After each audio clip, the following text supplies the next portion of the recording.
What is up, everyone? Welcome back to another video today, and in this video we are doing the 37th installment of Retro Reviews.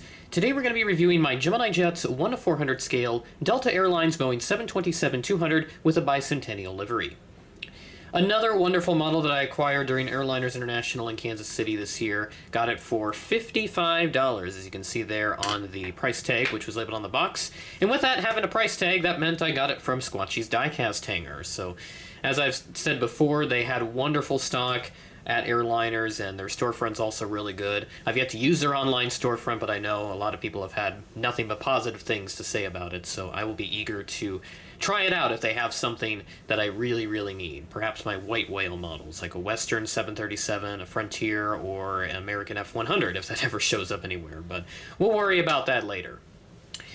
So go ahead and move the pin and the model out of the way.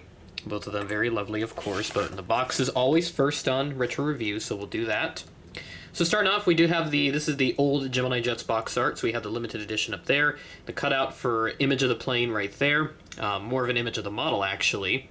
Boeing 727-200, we have the Delta Soft Widget logo for the time, historical Retro Jets livery sticker, made for collectors by collectors, Gemini Jets logo, and then the Boeing license disclaimer. There's the inside with the plastic cradle that has seriously faded and yellowed over time, but that's just how it goes. Here's the pamphlet, which has all the applicable information, so you can pause to read. And then here's the bottom of the box, which does include the registration, November 458 Delta Alpha. Here's the right side of the box, which has the Gemini Jets logo, image of the plane, Delta logo, Boeing 727, and item number on this is GJDAL161, released back in November of 2001. And that is probably how much it cost to get it back then, $23.95. That's a reference right there, and I am not entirely sure what happened to the top of the box. If somebody spilled something, or what the heck is that stain on there? It looks like some kind of adhesive, so perhaps maybe someone had like another price tag on there and then they ripped it off and the adhesive didn't come off properly. But of course it has this one already, so it does make me curious if there were multiple price tags on this model before it went over to Squatchy's. Here's the left side of the box, and then this is the back side, which has a 2001 date. It's a little beaten up, but that's not from Squatchy's, that's from myself. I was trying to put it on my shelf after I got back from Airliners, and it would not fit, so the box ended up getting crushed a little bit. So a little unfortunate, but the box is not really the box is like the second most important thing for a model. The model itself is of utmost importance, and fortunately the model is perfectly intact, and that's what matters most. Speaking of which, let's go ahead and take a look at this very lovely model. And then I do want to mention real quick, I did talk about before that the 727 and L-1011 were really high on my list to get for Delta widget aircraft, and I do find both of them, but of course, both of them have the Bicentennial livery on it, so I don't know what the odds are of that, and I'm not sure if both of those, the Bicentennial aircraft, are rarer than the regular livery, so if anybody knows, feel free to leave a comment. I'd be interested to hear people's input on that. But either way, I do know that both of them are very rare, very hard to find, and this one was certainly no exception, but very happy to have one of these either way. Let's go ahead and get the focus set there. There we go. Starting off at the front, we've got the black nose cone. So this is the early iteration of Delta's widget livery. Later iterations had a fuller black nose here, but in this case it was just a little tip there that had the black on it. We've got the cockpit windows, and there's like some little smudge on the white paint there. I'm not sure what happened there, but nothing major there, so can't complain. We have the L1 door, which has the We the People 1776 to 1976 titles, and this is the Bicentennial widget. Move to the back, we've got the italicized American flag, and then we have the Delta titles above the passenger window and the navy blue sheet line, which looks really nice. Gemini did a phenomenal job representing this livery on their models, and especially in their most recent release, which was the 7.5 in January of this year. Move to the back, we've got the registration November 458 Delta Alpha, and then we got a little tiny Delta widget on the engines, and then we have the very big widget on the tail, which has a little fleet code printed up there in, I believe that's either red or black text. I think it's red colored text, similar to the red here on that part of the widget there on the bottom.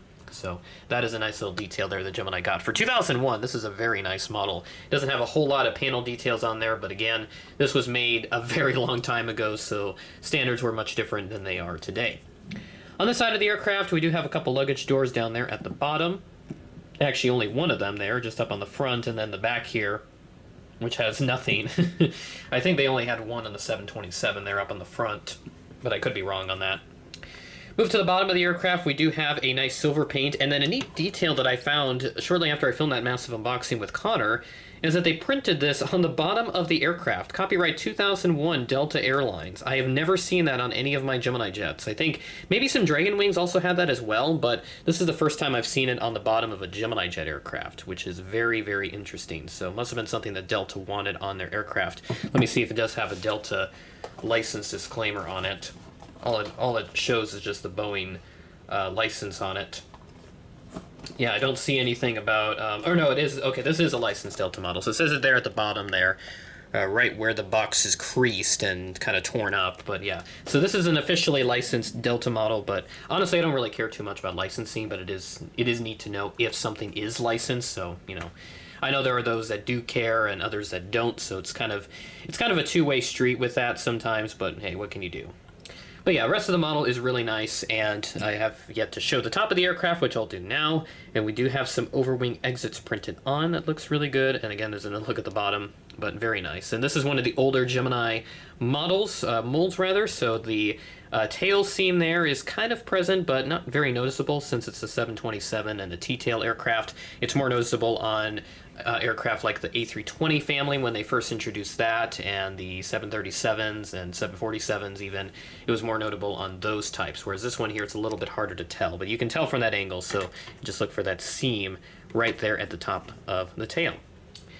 Overall, a very nice model, and I'm very happy to add some Delta widgets to my collection, only fitting for the theme of next year's Airliners International Show, which is going to be in Atlanta, June 25th through 28th at the Delta Flight Museum, with hotel rooms looking to be available at the Renaissance Concourse Hotel just across the street. As I record this, it is late July, and we don't have hotel information yet, but I'm hoping that will change by the time this video goes out, so I'll be excited to look into those options and start planning out my trip to Atlanta.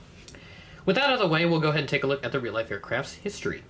This aircraft first flew on April 20th of 1973, and then the very next month it was delivered to Delta. I don't know when exactly it got the Bicentennial livery painted on, but it would have been sometime around 1976, since that was America's Bicentennial. Wore it for a little while, and then went back to the standard widget livery.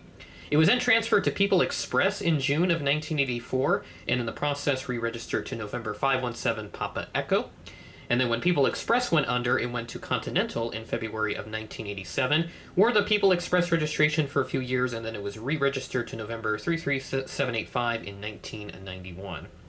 It stayed with them for 9 years, then it went to Allegro Airlines, I think is how you say it, in June of 2000 down in Mexico, re-registered to X-Ray Alpha-Alpha Bravo Lima. And then after that, it went to Pegasus Aviation 3 years later, and then re-registered to November 973 Papa Golf. And from some time thereon, it has been stored, and I couldn't find anything on whether or not this aircraft has been scrapped. I would presume it has since been scrapped. I would be shocked if it is still around to this very day.